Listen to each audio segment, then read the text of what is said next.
ध्यास बातमीचा, शोध सत्याचा। पाहत रहा निर्भीड न्यूज।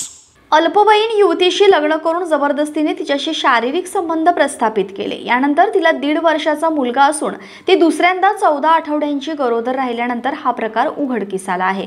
या प्रकरणी 17 वर्ष 11 महिने वयाच्या पीडित युवतीने दिलेल्या फिर्यादीवरून नवऱ्यासह अन्य 4 नातेवाईकांविरोधात एरवडा पोलीस ठाण्यात गुन्हा दाखल करण्यात आला आहे।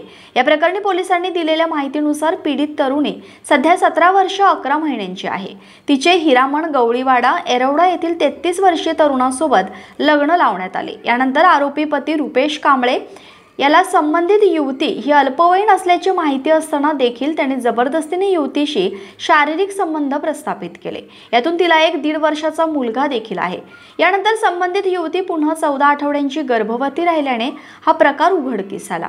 यानंतर अल्पवयीन पीडितेने दिलेल्या तक्रारीवरून पती रुपेश, मावस बहीण जया गायकवाड वय 40, सासू रंजना कांबळे, दीर जितेश कांबळे आणि नणंद सोमी खुपटे यांच्या विरोधात पोक्सोसह बालविवाह प्रतिबंध कायद्यान्वये गुन्हा दाखल करण्यात आला आहे। या प्रकरणाचा पुढील तपास सहाय्यक पोलीस निरीक्षक कुलकर्णी करत आहेत।